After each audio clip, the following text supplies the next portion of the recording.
Greetings. If you're a Dodgers fan, it's a good night. It didn't start off that way. This might have been one of the best baseball games I've ever watched.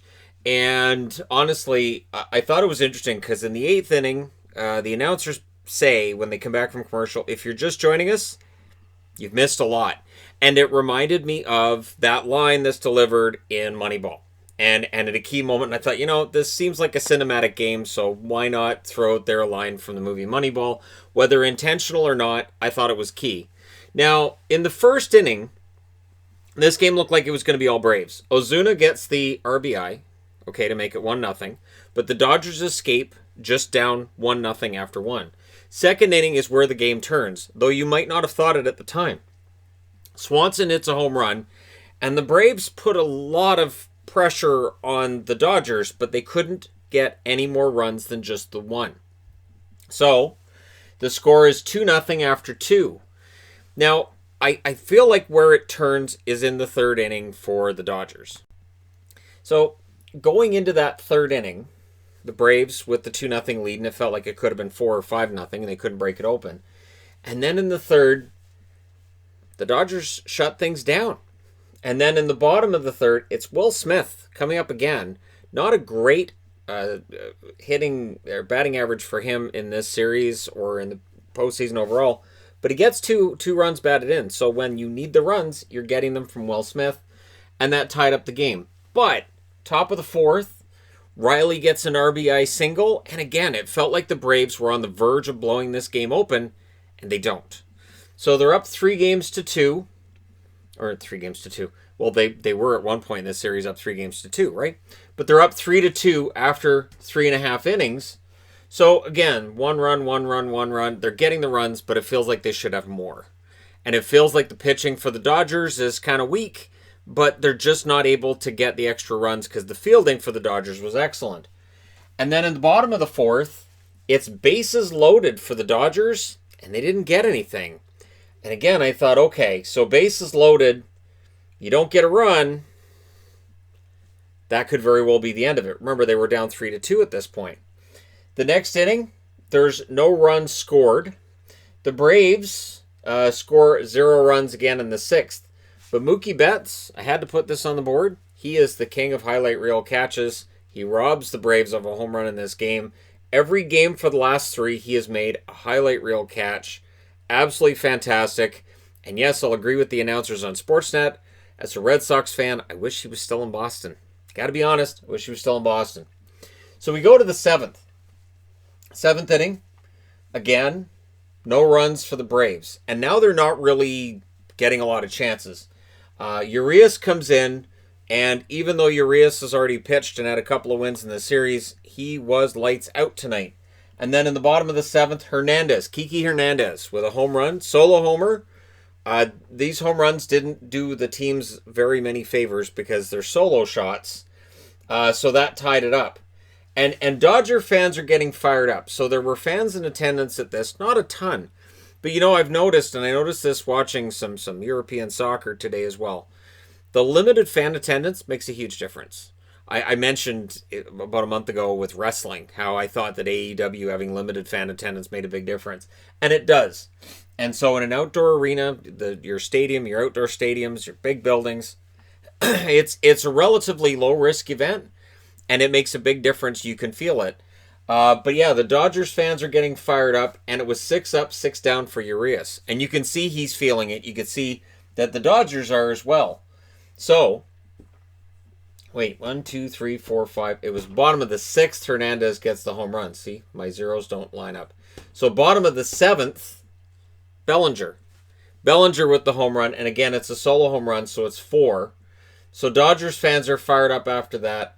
The Dodgers don't get anything in the bottom of the eighth, which felt key because it's a 4-3 game, top of the ninth. The Braves, all they need to do is get one run. This is a series where we've seen crazy amounts of runs. Urias comes out for the third inning and closes it out. If you could give a guy a win and a save in the same game, I would have done it here. I would say he gets the right to the win and the save in this one. So he gets the win. Your final score is 4-3 in favor of the Dodgers, as they don't have to bat in the ninth. That's what always throws me off, is that I forget this is the ninth here. It's an X. And so it just throws all my numbers off. But, and again, because I was trying to write so much on the boards, there's so much going on in this game. And this was the key thing here for Atlanta. In the fourth, second, and third, no one out, and the Dodgers get a double play. It was a rundown between third and home, and then runner at third. And it was just a base running error all around, in that he's running on contact, which, if you're going to do that, okay, but then the guy on second has to run on contact, seemed to be a bit delayed, and then by the time he went, he was out as well. And that's what did it. Second and third, nobody out. And this is where you felt like this game could get absolutely blown wide open, and they can't do it. Now, of course, the Dodgers sort of made up for it with bases loaded in the bottom of the fourth and no runs scored, but yeah, there you go. And this was a game of big momentum swings. You got the feeling like the 2 RBIs were important, bases loaded, no runs. That seemed important. Second and third, no one out, and not getting a run out of that seemed important. All of these things felt really, really important overall. 1981 is the only time that the LA Dodgers had come back from 2 games down in a series. What's interesting in this one is they were down 2-0 and 3-1. That series in 1981 was a best-of-5 affair against Houston in the National League. And they were down 0-2, and they won the next 3 in a row. So that's one of those bizarre, hey, can you believe that this has only happened that many times? And I was looking for it, but I didn't see it. I would think Seager probably gets MVP for the NLCS, but Urias, you can argue in favor of him as well. Let me know in the comment section below if you're a Dodgers fan, who was more important, Seager with the home runs or Urias with the key pitching? On a night where it felt like in those first 4 innings, the Dodgers pitching wasn't very good. And yet the pitching for the Braves, it felt like was very good until we hit the 3rd inning, and then that just all kind of falls apart. So one of the key things in this series, too, is that you're seeing pitchers for probably the 3rd time. So they're not going to surprise you as much. They're not going to catch you off guard. It's going to be harder for them to get you out because you know what they're going to throw in what situation. So it felt like that hurt the Braves a little bit more than the Dodgers tonight. No World Series for the Braves since 1999. And so as somebody who, you know, I've rooted for the Braves in the past. If they'd made it to the World Series, I definitely would have rooted for the Braves. But I will say that the Dodgers, while I did a video this past week on my favorite teams in baseball, and Dodgers were low down, I honestly think it would be nice to see the suffering end with this World Series. It's going to be interesting because it's 2 teams that have had their share of suffering over the last couple of decades. So it is the 3rd World Series trip in 4 years for LA. In 2017, it was Houston, and we were all thinking they might play Houston again, but Tampa Bay did Houston in. In 2018, it was the Red Sox. So we'll see what happens this year for the Dodgers against the Rays, and who ends up emerging victorious. This was a really good game. I cannot stress enough how good this game was. And yes, I will do reviews during the World Series as well, because I think it's going to be a good one. I do. And I would think that this was a game. I even tried to tell my wife, I said, it was a really good baseball game, and I called upstairs and said, there's a really good game on. She said, no, it isn't. So she's not a baseball fan, but I really enjoyed this game. And it was a lot of fun to watch. And again, I feel bad for the Braves because they really could have blown it open in these first 4 innings, and they didn't.